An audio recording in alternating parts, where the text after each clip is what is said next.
Baik, semangat pagi. Assalamualaikum warahmatullahi wabarakatuh. Pada mitra-mitra semua, teman-teman semua, sahabat-sahabat agro semua dimanapun Anda berada. Kali ini tema yang akan saya bawakan adalah tanaman karet, ya, tanaman karet. Dan ini adalah bentuk short version karena ini nanti cakupannya, penjelasannya banyak di bagian pupuk, ya. Bagian pupuk juga pada bagian tanah hama penyakitnya. Nah, karet alam yang dibutuhkan, ya, karena memang ada karet sintetis, namun saat ini masih tetap dibutuhkan yaitu karet alam yang biasanya dibuat ban dan lain sebagainya. Jadi masih membutuhkan komponen karet alam, ya, masih dibutuhkan komponen karet alam untuk pembuatan ban dan lain sebagainya. Nah, teman-teman semua, mitra-mitra semua dimanapun Anda berada, ada 6 langkah sukses dalam budidaya karet ini, ya. Yang pertama adalah syarat tumbuh, klon-klon karet yang recommended, kemudian bahan tanam ataupun bibitnya, persiapan tanaman, kemudian pemeliharaannya yaitu pupuk dan hama penyakitnya, serta nanti penyadapan atau saat panennya. Namun sebelum saya lanjutkan untuk langkah-langkah ini, ya, barangkali ada yang belum kenal dengan saya adalah Adi Nugroho yang mengawal produk-produk agro dan hama penyakit pada PT Natural Nusantara. Nah, teman-teman semua, sahabat semua, kita mulai. Yang pertama adalah syarat tumbuh tanaman karet, ya, syarat tumbuh tanaman karet. Rata-rata tanaman karet ini tumbuh pada 15 lintang selatan, 15 derajat lintang utara. Curah hujan yang diinginkan tanaman karet ini sekitar 1.500 hingga 3.000 mm per tahunnya. Tinggi tempat adalah 0 sampai 200 meter di atas permukaan air laut. Ya, kecepatan angin ini sangat penting, yaitu maksimum 30 km per jam. Kemudian kemiringan, ya, kurang dari 10%. pH yang diinginkan sekitar 4,3 sampai 5. Jadi masih bisa pada tanah-tanah yang situasinya agak sedikit asam. Ya, ini adalah sebagian syarat tumbuh daripada tanaman karet. Kemudian klon-klon karet yang direkomendasikan ini tergantung dengan apa yang ingin diharapkan, ya. Klon untuk hanya penghasil lateks, artinya tanaman yang tidak diambil kayunya, maka ada beberapa jenis di sini yaitu BPM 24, 107, IRR 104 dan sebagainya. Sedangkan untuk yang diambil lateksnya dan kayu, jadi ada 2 yang diambil lateksnya dan kayu, ada BPM, ada RRIC, ada Afros dan sebagainya. Kemudian yang banyak nanti diambil kayunya saja, ya, jadi ada yang diambil getahnya namun beberapa tahun saja. Kemudian sisanya nanti akan diambil kayunya yaitu IRR 70, 71, 72, 78, ya.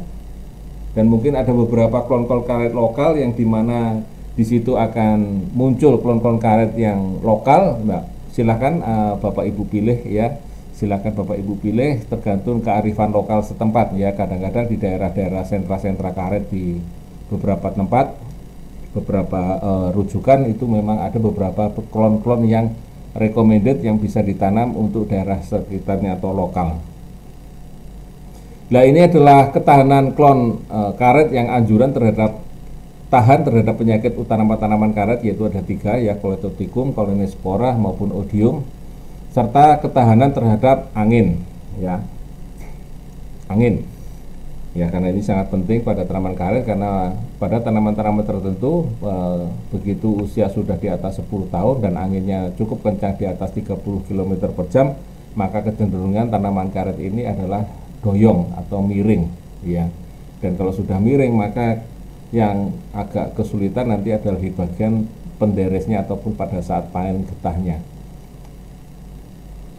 Nah, teman-teman semua, sahabat-sahabat semua, bahan tanam yang akan kita lakukan di sini adalah bibit yang terbaik, ya. Kita lakukan umumnya adalah dengan cara okulasi. Namun perlu disiapkan 1,5 tahun sebelumnya, karena kita untuk membuat batang bawah yaitu root stocknya, bagian bawahnya itu yang lebih lama.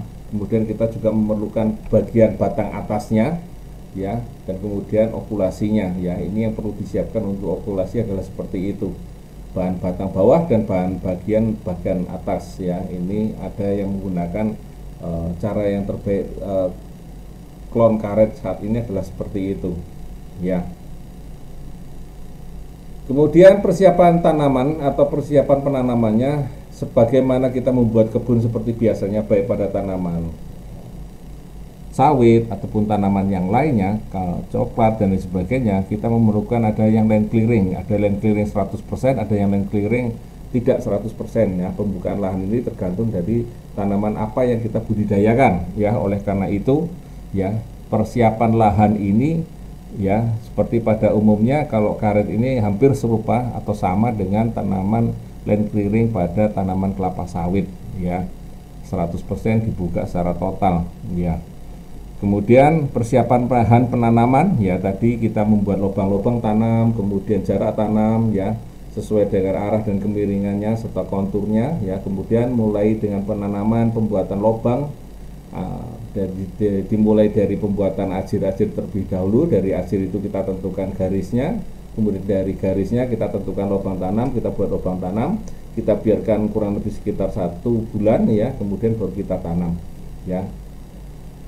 Nah, kemudian tanaman karet ini tadi saya sampaikan bahwa penekanan pada versi short version ini adalah di bagian pupuk dan pemupukan ya. Umumnya tanaman karet ini dipupuk pada awal musim hujan dan akhir musim hujan ya. Awal musim hujan dan akhir musim hujan. Biasanya awal musim hujan adalah bulan-bulan Juli ataupun Agustus, dan akhir musim hujan adalah bulan Januari ataupun Februari. Namun ini tergantung pada situasi lokal setempat ya. Jadi ada beberapa pembeda, kadang-kadang ada yang berbeda di berbagai daerah. Jadi prinsip dasarnya kita melakukan pemupukan ini ya, dengan 2 kali pemupukan ini rata-rata di awal musim hujan dan akhir musim hujan.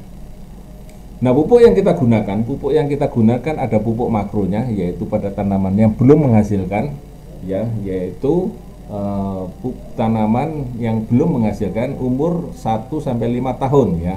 Karena nanti kalau kita sudah menggunakan dengan teknologi NASA, rata-rata umur tanaman ini berkurang ya. Umur tanaman pada tanaman belum menghasilkan yang rata-rata 5 tahun, maka dengan menggunakan teknologi NASA ini bisa hanya 4 tahun ya, untuk mendapatkan lingkar batang 45 cm. Nah, penggunaan pupuk makronya ini seperti yang tertera pada tabel. Ada pupuk dasar dari awal ya, sebelum tanam pada lubangnya kita berikan pupuk dasar. Kemudian umur 1-5 tahun seperti pada tabel seperti ini dengan frekuensi 2 kali per tahun ya. Jadi ini pupuk untuk 1 tahun. Jadi nanti kalau 2 kali berarti kita bagi 2 ya. Kemudian untuk tanaman menghasilkan ya, ini adalah umur 6-15, 16-25 dan di atas 25 tahun. Ya, pupuk yang direkomkan adalah seperti yang tertera pada tabel di sini ya. Ini adalah pupuk makronya dan biasanya diberikan sampai umur 5 tahun. Nah, kemudian pada tanaman menghasilkan dimulai dari umur 6 tahun ke atas ya. Nah, untuk tanaman karet yang menggunakan dengan teknologi NASA ini, maka saya sampaikan ada 2 pupuk yang bisa digunakan ya, yaitu untuk pupuk dasarnya bisa kita gunakan dengan menggunakan Super NASA ya, atau kita bisa menggunakan dengan granul organindo ya. Ada tambahannya lagi untuk tanaman TBM yang masih bisa disemprotkan, kita bisa tambahkan dengan POC NASA maupun hormonik ya. Mungkin di tahun-tahun pertama payung 1, kalau payung 2 rasanya sudah agak repot ya. Payung 1 masih bisa kita semprot dengan tambahan POC NASA sama hormon dengan dosis 3 tutup POC NASA dan 1 tutup ataupun 2 tutup hormonik per tangki 12 hingga 15 liter air. Ini kita bisa semprotkan setahunnya antara 4-7 kali ya. Nah, untuk pupuk di bagian bawahnya kita berikan Super NASA ya, untuk pupuk dasarnya 6-7 kilo ya, 6 sampai 7 kilo ya per hektar per kali aplikasi. Sedangkan pupuk granul yang kita gunakan 5 sampai 6 sak per hektar per aplikasi. Jadi kalau aplikasinya 2 kali tinggal kita kalikan 2 kali, kalau aplikasinya 3 kali kita tinggal kalikan 3 kali dalam setahun. Ya, pupuk dasar ini untuk Supernasa bisa kita larutkan dengan air, jadi bisa ditaburkan langsung setelah ditanam atau sebelum ditanam di bagian lubangnya, atau dikocorkan ya, kita ambil 2 sendok Supernasa dilarutkan dalam 10 liter air, kemudian setelah larut ya kita diamkan sebentar sekitar 5-10 menit, baru kita kemudian kita siramkan ya, kita ambil 2 sampai 3 gelas, kurang lebih sekitar 200 mili sampai 250 mili kali 2 ya, kita siramkan ya. Akan lebih baik kalau kita tambahkan dengan 1 sendok glio untuk menjaga jamur akar putih yang biasanya menyerang pada tanaman karet atau tanaman ataupun kebun yang baru kita usahakan ini dulunya ditanam dengan tanaman karet yang pernah terserang penyakit jamur akar putih. Maka tujuan utamanya adalah untuk mencegah ya serangan jamur akar putih pada tanaman karet. Maka pada saat penyiraman pertama, Supernasa 2 sendok di dalam 10 liter air ditambah dengan glio 1 sendok di dalam 10 liter air, kita aduk sampai merata, baru kita nanti kita siramkan satu persatu ya, satu persatu. Maka nanti jumlahnya untuk pemupukan dasar ini bisa sedikit diulang beberapa kali ya, untuk membantu percepatan pembentukan generatifnya ataupun akarnya. Nah, untuk penggunaan granulnya ini juga ditaburkan ya, bisa ditaburkan seperti itu ya, untuk pemupukan dasarnya. Kemudian umur 1 tahun, 2 tahun, 3 tahun, dan cukup 4 tahun ya, karena beberapa kesaksian menyebutkan bahwa umur 4 tahun ini diameter batangnya sudah mencapai sekitar 45 cm. Kemudian pemakaian glio dan pemakaian BVR ini tergantung dari kondisi setempat ya. Kalau mungkin ada banyak hamanya, bisa kita tambahkan penyemprotan di atas, atau mungkin nanti dengan banyaknya jamur di bagian atas nanti kita singgung di hama penyakit. Jadi glio ini bisa dipakai untuk mencegah jamur akar putih dan jamur-jamur lainnya yang berada di bara akaran, juga untuk membantu serangan jamur yang ada di bagian atas ataupun daun tanaman karet ya. Ini adalah pada tanaman yang belum menghasilkan ya. Untuk tanaman yang sudah menghasilkan ya, kita berikan Supernasa 6 sampai 7 kilo per hektar per aplikasi. Kemudian kalau umur 16 sampai 25, 6 sampai 9 kilo per hektar per aplikasi. Jadi kalau setahun kita berikan 2 kali, maka kita kalikan 2. Kalau setahun kita berikan 3 kali, kita kalikan 3 ya, termasuk nanti granulnya ya, 5 sampai 7 sak per aplikasi, per hektar per aplikasi, 5 sampai 7 sak per hektar per aplikasi ya. Nah, bisa nggak ini dicampur dengan pupuk makronya? Bisa ya, jadi bisa dicampurkan dengan pupuk makronya untuk mengurangi tenaga kerja pemupukan. Jadi dicampur terlebih dahulu baru kemudian ditaburkan ya.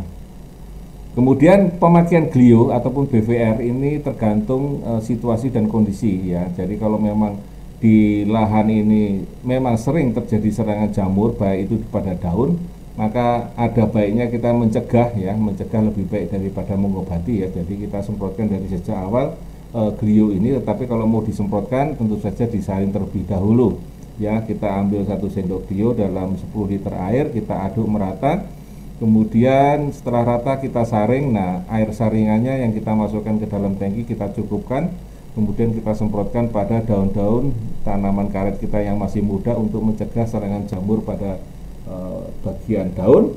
Nah, kemudian untuk bagian akarnya kita aduk, kita siramkan bagian bawahnya untuk mencegah serangan jamur akar putih maupun jamur akar merah dan jamur-jamur yang lainnya di bagian akar. Ya, ini untuk hitung 100 batang ya, kurang lebih untuk per 100 batang. Maka pemupukan dasarnya kita bisa mendapatkan, kalau ini adalah 1 kilo, maka 1 kilo itu adalah 1000 gram ya, 1000 gram kalau dibagi 100, maka kurang lebih sekitar 10 gram ya, 10 gram Supernasanya per batang. Jadi kita akan memberikan kurang lebih sekitar 1 kilo per 100-nya untuk pupuk dasarnya. Atau kalau mau dikocorkan ya, kita ambil 2 sendok Supernasa di dalam 10 liter air, kita aduk, kita ambil 200 hingga 400 mili ya, kemudian kita siramkan di tanaman ya. Ini memerlukan kurang lebih sekitar 500 gram atau 2 botol Supernasa yang botolan 250 gram. Dan berikutnya untuk 1 sampai 25 tahun kita memerlukan 1 sampai 5 kg.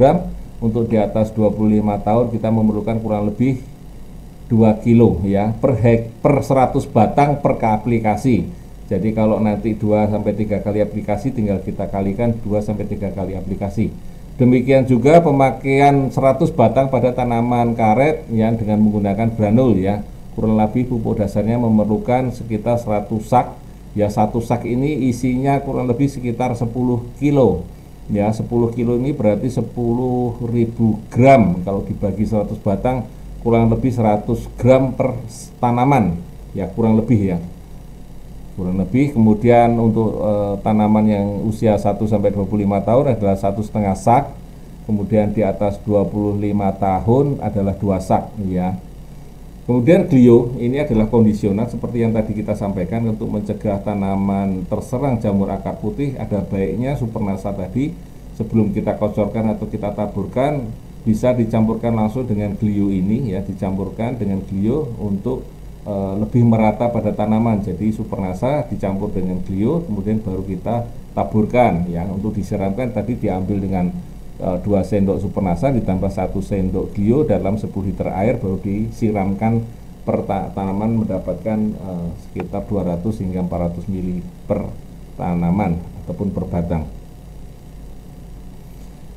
Kemudian penyakit-penyakit tanaman pada tanaman karet ya, ada jamur akar, ada gugur daun, ada bidang sadap ya. Kita mulai dari jamur akar terlebih dahulu ya.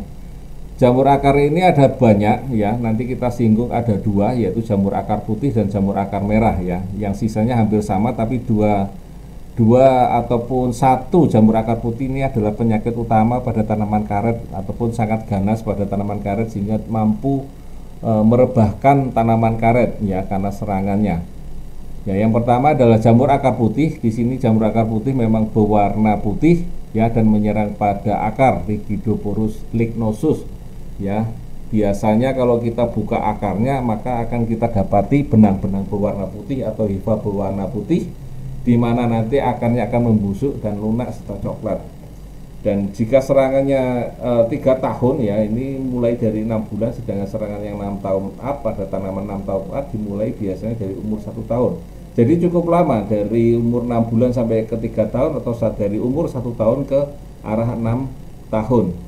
Jadi kita tahu-tahu nanti tanamannya sudah terserang jamur akar putih. Nah, untuk pencegahannya mulai dari awal kita mulai melihat tanaman kita apakah ada tanaman-tanaman daunnya yang berwarna kuning satu-satu ya, hanya satu atau mungkin terpisah hanya satu, yang lain hijau kok ini kuning sendiri, maka cobalah tengoklah di bagian akarnya apakah ada hifa-hifa yang berwarna putih ini atau ya hifa yang berwarna putih ini atau benang-benang berwarna putih ini. Kalau itu ada maka kemungkinan tanaman kita terserang jamur akar putih.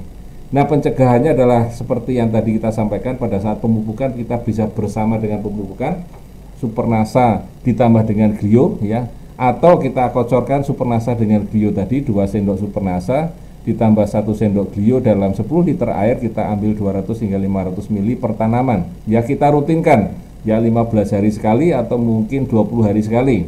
Tapi kalau ini tanamannya adalah serangannya cukup banyak yang terserang, maka kita sarankan, atau mungkin musim hujan ya bisa kita sarankan sekitar 10 hari sekali ya.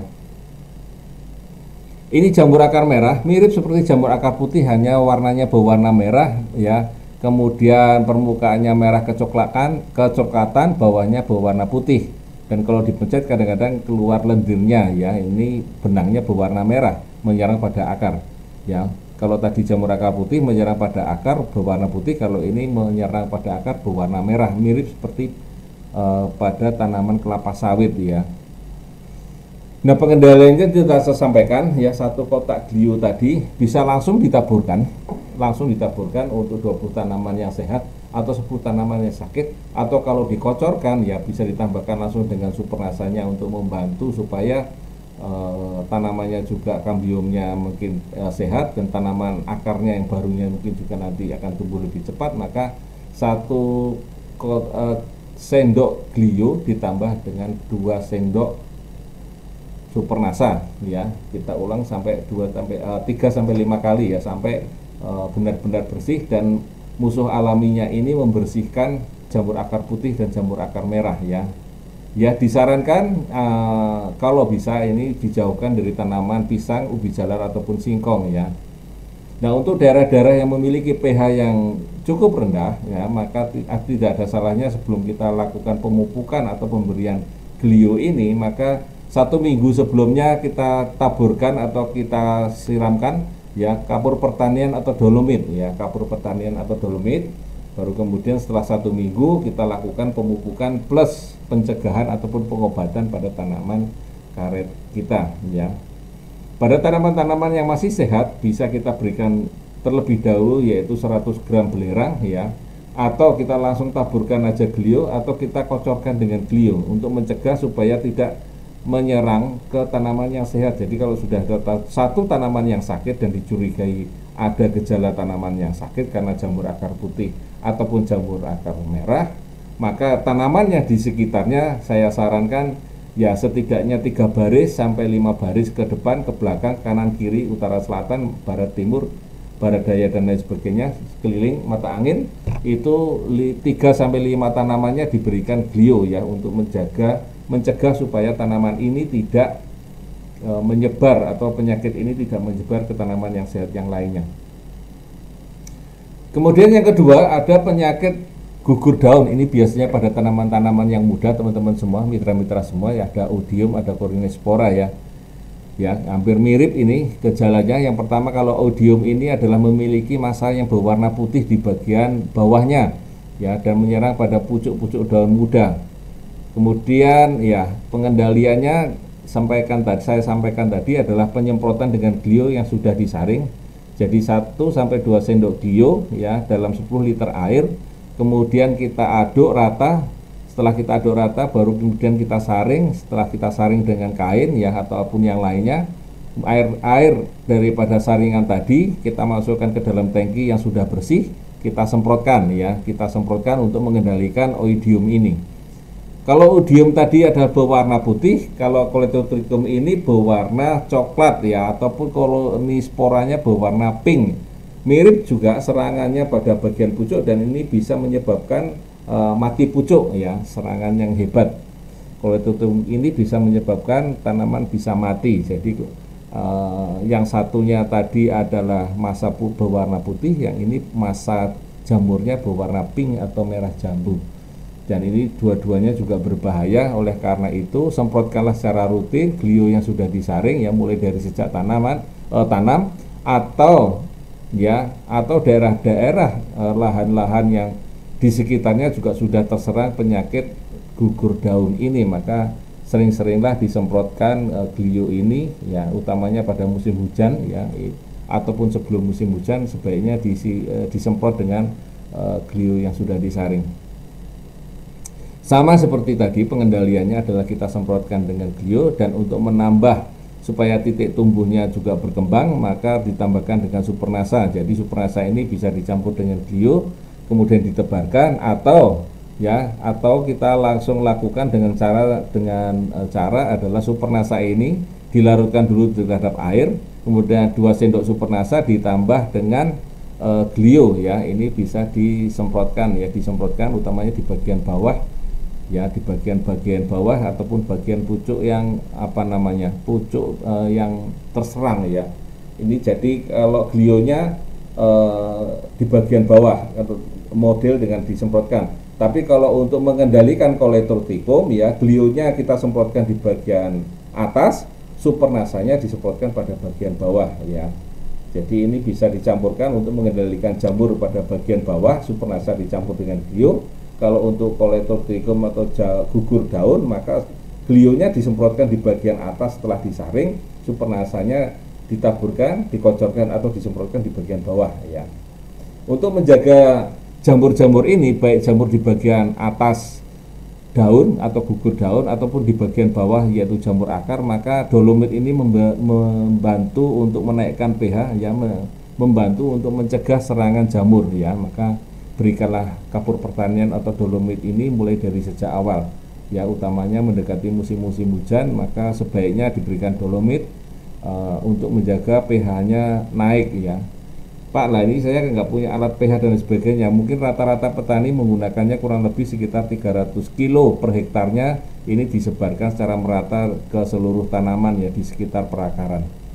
Ya, termasuk bio tadi ya, sering dan disemprotkan untuk daerah-daerah yang sering banyak serangan jamur, baik jamur di bagian akar maupun jamur di bagian daun. Termasuk pada Phytophthora ya, palmivora ini. Phytophthora ini adalah penyakit yang umum ya pada tanaman hortikultura juga ada, dan menyerang juga tanaman karet-karet muda. Jadi jamur ini jamur rakyat ya, artinya jamur yang menyerang pada tanaman apa saja, baik tanaman perkebunan maupun hortikultura. Jadi bisa digunakan juga untuk Phytophthora ataupun Heminthosporium dan sebagainya. Jadi rutinkanlah penggunaan Glio ini, musuh alami ini, pada serangan-serangan jamur yang banyak terjadi pada tanaman-tanaman muda ya. Disemprotkan dengan Glio ini yang sebelumnya sudah disaring terlebih dahulu. Kemudian untuk penyakit-penyakit bidang sadap ya, ada dua di sini, yaitu moldy rot ataupun kering alur sadap ya. Kalau moldy rot ini ada seperti kambium yang meluas ke kambium, dan nanti kalau kita lihat dari kejauhan seperti warna hitam yang melilit. Dan biasanya bidang sadapnya menjadi gelombang karena serangan tadi ya, serangan tadi yang menyerang pada kambium, pada bagian kayunya utamanya, dan pada bagian dekat dengan bidang sadap ya. Kita lakukan pengendaliannya ada dengan menggunakan Apento. Ini adalah singkatan dari Aero, Pentana, dan Pestona ya, dengan dosis 1-3-5, 1 tutup Aero, 3 tutup Pentana, dan 5 tutup Pestona. Ya, pada beberapa kesaksian ini membantu untuk mengurangi serangan moldy rot ya, yang menyebabkan getahnya tidak terlalu banyak. Kemudian kalau kita menderes ada sedikit bau-bau yang khas karena jamur ya. Kemudian untuk membantu supaya kambiumnya tumbuh kembali ya, berkembang kembali, maka kita bisa tambahkan Supernasa di bagian akarnya untuk membantu supaya kambiumnya menjadi sehat kembali. Jadi bagian batang tadi yang terserang, tapi supaya kambiumnya nanti menjadi sehat, tentu saja Supernasa ini membantu untuk sehatnya kambium ya. Sementara Apento tadi kita oleskan ya. Setelah kita ambil 1 tutup Aero, 3 tutup Pentana, dan 5 tutup Pestona, kita aduk dalam 10 liter air, maka bisa kita kuaskan atau kita oleskan di bagian batang yang terserang ya. Sementara ini jangan disadap dulu, dan nanti setelah beberapa hari tanaman kulitnya sehat, jangan terlalu sering untuk disadap ya. Kuas ini bisa kita buat sendiri, mungkin dari jerami atau mungkin kuas dari bekas dari tembok dan sebagainya, tapi harus bersih ya, harus bersih ya. Jangan yang terlalu keras, tapi yang sudah empuk ataupun sudah dibersihkan terlebih dahulu. Yang kedua adalah penyakit bidang sadap yang lainnya adalah brown blast ya. Di sini juga karena terlalu sering menggunakan bahan-bahan perangsang sehingga menyebabkan bahan kambiumnya menjadi tipis dan nanti getahnya menjadi encer ya. Ya, baunya nanti adalah khas ya, karena baunya ada tercampur dengan jamur sehingga nanti sedikit agak encer ya. Bukan khas lateks, tetapi khas ada lateks yang kena serangan jamur, jadi baunya khas sekali. Nah, ini bisa kita lakukan pengendalian juga sama dengan menggunakan dengan Aero, Pentana, dan Pestona. Kalau atau saya singkat adalah Apento. 1 tutup Aero, 3 tutup Pentana, dan 5 tutup Pestona dalam 10 liter air. Kita aduk, kita ratakan, kemudian kita oleskan pada bidang sadapnya. Dan untuk sementara sebaiknya pada tanaman tadi atau batang tadi penderesannya agak dilonggarkan dulu atau jangan dideres dulu ya. Pada tanaman-tanaman yang sakit sebaiknya jangan dideres dulu, dan nanti setelah tanamannya sehat jangan terlalu sering menggunakan perangsang akar ya, perangsang getah, atau ya terlalu sering dideres ya. Ini akan menyebabkan kembali serangan jamur karena kambiumnya yang belum siap akan menjadi media yang baik untuk jamur. Nah, setelah kita melihat 1-5 ya budidaya tanaman karet tadi ya, maka yang keenam adalah kita melakukan panen atau penampanenan pada sadap yang pertama ini, maka diameternya ya telah mencapai sekitar 45 cm. Ya, kalau untuk tanaman dari okulasi maka ketinggiannya kurang lebih 1 meter di atas tautannya. Atau kalau tanaman berasal dari biji maka sekitar 50 hingga 70 cm dari permukaan tanahnya. Ya, ini sudah mencapai bidang sadapnya 40 cm sesuai dengan ketinggiannya. Nah, kriteria yang lain adalah kriteria matang sadapnya itu sudah mencapai 60% ya, berarti 60% maka sudah bisa dikatakan kebun tadi yang sudah ditanam tadi sudah siap untuk disadap. Nah, kemudian kriteria yang lain tambahan lagi adalah kulit minimum yang untuk bisa disadap secara ekonomis adalah 7 mm ya, 7 mm ya. Itu dengan alat kita bisa melihat bahwa ketebalan kulit ya, ketebalan kulit sebelum sadap adalah minimal 7 mm. Ini bisa dicapai selama 7 tahun untuk kulit pulihan yang pertama atau 8 tahun untuk kulit pulihan yang kedua. Ya, tapi kalau untuk dengan menggunakan dengan teknologi tadi, tentu saja kulit pulihan tadi lebih cepat untuk segera disadap kembali. Ya, beberapa kesaksian seperti itu. Lalu kelebihan apa lagi yang didapatkan dengan menggunakan pupuk berteknologi ini? Yang pertama adalah produksi lateksnya meningkat, getahnya meningkat ya.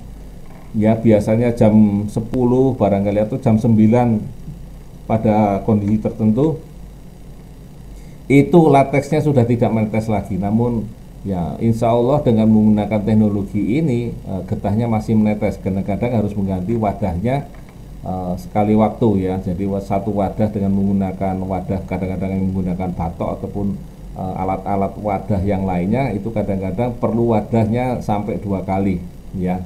Kemudian kita dapatkan kelebihan yang lain adalah kadar airnya menurun ya. Ya, karena kadar lateksnya meningkat, tentu saja kadar airnya akan menurun.